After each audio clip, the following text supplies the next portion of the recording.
வணக்கம் and welcome to delight cinemas. இந்த meme எபிசோடில் பார்த்தீங்கன்னா ரேண்டமான சில ஃபன்னி மீம்ஸை தான் நம்ம பார்க்க போகிறோம். இப்போ ரீசெண்டாக ரிலீஸ் ஆகிருக்கிற மதராசி, லோகா, அதுக்கப்புறமா STR49 பற்றி, கூலி, இன்னும் ஒரு சில ரேண்டம் மீம்ஸை பார்க்க போகிறோம்.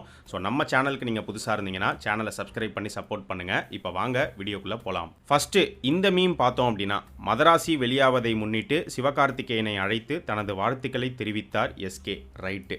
எஸ்கே வந்து இப்போ ரீசெண்டாக பார்த்தீங்கன்னா நிறைய பேரை கூப்பிட்டு பாராட்டிக்கிட்டு இருக்காரு. அதை வந்து ஒரு ட்ரால் மெட்டீரியலாக மாற்றி கொஞ்ச நாளைக்கு முன்னாடி அதை வச்சு நிறைய மீம்ஸ் வந்து பார்க்க முடிஞ்சுது.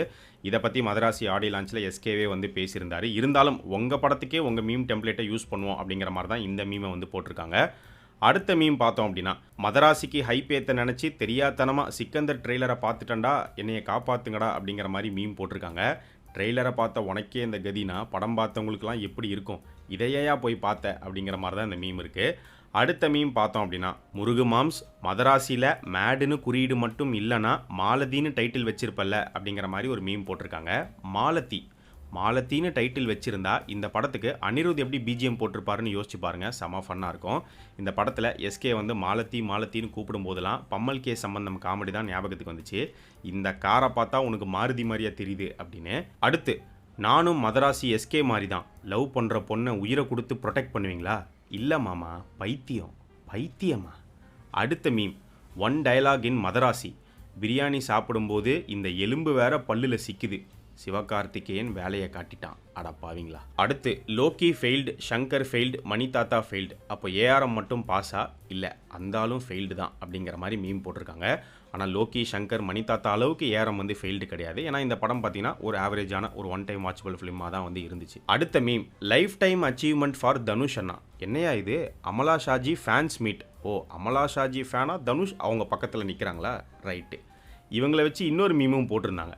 இசைஞானி இளையராஜா இசை மழையில் super star Dhanush, TikTok star Amala Shaji, ஏவிஎம்மின் எஜமான் 2. அடுத்து, ஃப்யூச்சரில் அணி இல்லாமல் I won't do films. Lokesh ரீசெண்டாக இந்த மாதிரி ஒரு ஸ்டேட்மெண்ட் கொடுத்துருந்தாரு. அதை வச்சு தான் இந்த மீம். லோக்கி நான் வந்து கைதி 2லேருந்து சாம்சிஎஸை தள்ளி விட்ட தருணம் அப்படிங்கிற மாதிரி போட்டிருக்காங்க. பட் என்ன கேட்டிங்கன்னா கைதி 2 வந்து சாம்சிஎஸ் தான் பண்ணணும். மேபி பார்க்கலாம், கைதி 2 படம் வரும்போது தெரிய வரும் அப்படின்னு நினைக்கிறேன். அடுத்து, directors composition with Anirudh.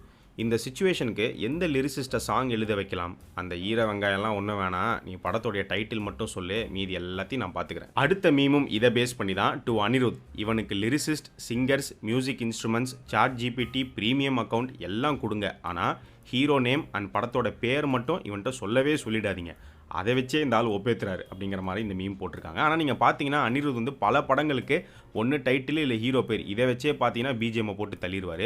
So கொஞ்சம் இதுக்கப்புறம் மாற்றினா நல்லாயிருக்கும் அப்படின்னு நினைக்கிறேன். நீங்கள் என்ன நினைக்கிறீங்க அப்படிங்கிறத கமெண்ட் செக்ஷனில் சொல்லுங்கள். அடுத்த மீமும் அனிருத்தை பற்றி தான். பொதுவாக அனிருத் சாங்ஸ்லாம் 1 month வேலிடிட்டின்னு சொல்லுவாங்க. ஆனால் எனக்கு அப்படி இல்லை, 1 monthக்கு அப்புறம் தான் பிடிக்கவே ஆரம்பிக்கும். ஸ்லோ பாய்சனா?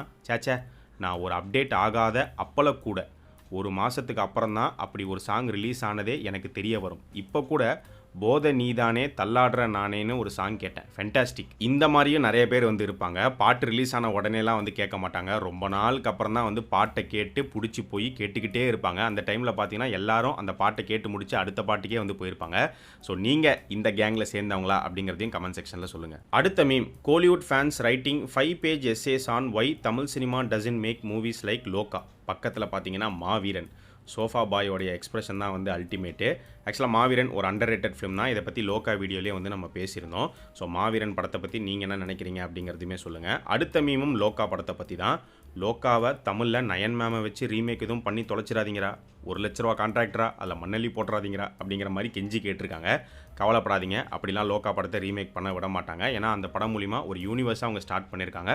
படத்தை வந்து எல்லா லாங்குவேஜ்லையுமே டப் பண்ணி ரிலீஸ் பண்ணியிருக்காங்க. அதை மீறியும் தலைகீழாகத்தான் குதிப்பேன் அப்படிங்கிற மாதிரி ரீமேக் ரைட்ஸ் வேணும்னு அடம்பிடிச்சு போய் கேட்டாலும் சத்தியமாக அவங்க கொடுக்க போகிறது கிடையாது, கொடுக்க மாட்டாங்க. அடுத்த மீம், லோகா வாஸ் மேட் ஆன 30 crore budget and has collected 100 crores. Meanwhile TN director Shankar to producer. SP, ரோட்டுக்கு பெயிண்ட் அடிக்கணும், ஒரு 100 கோடி கொடுங்க. 100 கோடி பெயிண்ட்டுக்கா? ரோட்டுக்கு பெயிண்ட் அடிக்கிறது, ட்ரெயினுக்கு பெயிண்ட் அடிக்கிறது, மலைக்கு பெயிண்ட் அடிக்கிறது, தொந்தியில் பெயிண்ட் அடிக்கிறது, உங்களுக்கு பெயிண்ட் பிடிக்கும்னா உங்கள் வீட்டை 6 மாதத்துக்கு ஒரு தடவை விதவிதமாக கலராக எத்தனை பெயிண்ட் வேணாலும் அடிச்சுக்கோங்க. எதுக்கு இப்படி படத்தில் பெயிண்ட்டாக அடித்து தள்ளுறீங்க? அடுத்து எக்ஸ்பெக்டேஷன் ரியாலிட்டி. எக்ஸ்பெக்டேஷன் வந்து லோகா படத்தில் வர அந்த சின்ன பொண்ணு, அந்த பொண்ணுடைய ஸ்டன் சீக்வன்ஸ் எல்லாமே வந்து செம்மையாக இருந்துச்சு. இந்த பக்கம் ரியாலிட்டியில் பார்த்தா நம்ம கங்குவா படத்தில் வர பொருவா, அவன் தாண்டா இன்னைக்கு பெரிய வேலை பார்த்து விட்டு போயிட்டான் அப்படிங்கிற மாதிரி தான் இந்த பொருவா கேரக்டர் கங்குவாவில் வந்து இருக்கும். அடுத்து Vetrimaaran. Before Vaadivaasal I will direct a small budget film in short span. அது எவ்வளோ ஸ்மால் பட்ஜெட் ஃபிலிம் ஷார்ட் ஸ்பேனுங்கிறத கீழேயே போட்டிருக்காங்க. Bros previous low budget film is Viduthalai. Budget 65 to 75 crores and short span 365 days. உப்புல அல்வா கொஞ்சம் கம்மியில் அப்படிங்கிற மாதிரி தான் வெறும் ஷார்ட் ஸ்பேன் 365 நாளில் படத்தை முடிச்சிருக்காரு. அடுத்த மீம் வெற்றிமாறன் சிலம்பரசன் டிஆர் STR 49 அந்த ப்ரொமோ கிளிம்ஸை வந்து போட்டுட்டு கீழே பார்த்தீங்கன்னா others getting excited for Vadachennai universe, me thinking whether movie will get completed and release. ஏன் அப்படி நினைக்கிறீங்க? ஏன்னா சேர்ந்துருக்கிற சேர்க்கை அப்படி. ஒருத்தர் ஷூட்டிங்கே வரமாட்டார், இன்னொருத்தர் ஷூட்டிங்கே முடிக்க மாட்டார், 2 பேரும் சேர்ந்துருக்காங்க, என்ன ஆக போதோ. அடுத்து STR 2 Vetrimaaran in shooting spot. வாத்தியாரே ஒரு ஐடியா, நீங்கள் இப்போ உட்காந்து ஸ்கிரிப்ட் எழுதுங்க, நாம் சாப்பிட்டு சாயங்காலமாக ஷூட் பண்ணுவோமா? அடுத்த meme when sequels are missed and getting bashed still producers and directors coming with unwanted part 2 films. எது அந்த அன்வான்ட் பார்ட் 2 ஃபிலிம்ஸ் அப்படின்னு பார்க்கும்போது ஒன்று வந்து கட்டா குஸ்தி 2, இன்னொன்று வந்து மீசையை முறுக்கு 2.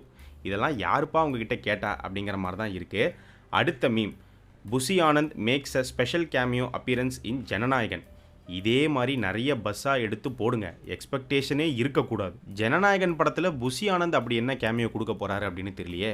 படத்தில் வந்து அனைவருக்கும் மாலை வழக்கணத்தை தெரிவித்துக் கொள்கிறேன், 84 சம்பளத்தி 3ன்னு சொல்ல போகிறாரா? அடுத்த meme red giant movies Inban Udhayanidhi presence. Hey I have seen this one, this is a classic அப்படின்னு போட்டிருக்காங்க. அதே டெய்லர், அதே வாடகை, அதே ரூட், உங்களுக்கு புரிஞ்சிருக்கும்னு நினைக்கிறேன். அடுத்த meme perfect choice for Brad Pitt role in F1 Tamil remake. பல பேர் பார்த்தீங்கன்னா ஏகே தான் F1 ரீமேக்கில் நடிக்கணும்னு சொல்லிக்கிட்டு இருக்காங்க. ஆனால் இந்த மீம் போட்டவர் இர்ஃபான் தான் நடிக்கணும் அப்படின்னு ரொம்ப ஆசைப்படுறாரு. பறக்கிறோம், பறந்தே ஆகிறோம். இர்ஃபான் வந்து பயங்கரமாக பறப்பார். Next Loki movie with KHRK Kamal Haasan Rajinikanth. கீழே பார்த்தீங்கன்னா பர்சன்டேஜ் வாரியாக பிரித்து வச்சுருக்காங்க. 38% ரஜினிக்கு, 47% கமலுக்கு, 13% லோக்கிக்கு. சம்பளமா ப்ரோ? சம்பளம் கிடையாது. படத்தில் 38% ரஜினியோடைய படமாக இருக்கும், 47% கமல்ஹாசனுடைய படமாக இருக்கும், 13% தான் லோக்கியோடைய படமாக இருக்கும். Boys after successfully promoting Ganesh பிடி. ரைட்டு. அடுத்து இந்த மீம் பார்த்தீங்கன்னா ப்ரோ நீங்கள் சரியாகிட்டீங்களா, உங்கள் ஃப்ரெண்ட் லோகேஷ்க்கு ஹெல்ப் பண்ணுங்க அப்படின்னு ஸ்ரீயை பார்த்து ஒரு மீம் போட்டிருக்காங்க. வர வர ஏன் லோகேஷை இப்படி போட்டு அடிக்கிறாங்கன்னே தெரியலையே. லாஸ்ட் மீம் சமுத்திரக்கனி கௌதம் வாசுதேவ் மேனன் இவங்க 2 பேரும் சேர்ந்து ஒரு படம் நடிச்சிருக்காங்க, கார்மேனி செல்வம் அப்படின்னு. இந்த படம் தீபாவளி வெளியீடு 2025 அப்படின்னுமே போஸ்டர் விட்டுருக்காங்க. இந்த போஸ்டருக்கு மேலே பார்த்தீங்கன்னா படம் ஃபுல்லாக பேசிக்கிட்டே இருப்பாங்க அப்படின்னு போட்டிருக்காங்க. அட்வைஸும் வாய்ஸ் ஓவரும் ஒன்று சேருதே, என்ன ஆக போதோ அப்படிங்கிற மாதிரி தான் வந்து இருக்குது. இது எல்லாமே தான் இந்த வீடியோவில் நம்ம பார்த்த ரேண்டமான ஒரு சில ஃபன்னி மீம்ஸ். இந்த மீம்ஸில் உங்களுடைய ஃபேவரட் மீம் எது அப்படிங்கிறத கமெண்ட் செக்ஷனில் சொல்லுங்கள். அடுத்து இன்னொரு மீம் எபிசோடில் நம்ம பார்க்கலாம்.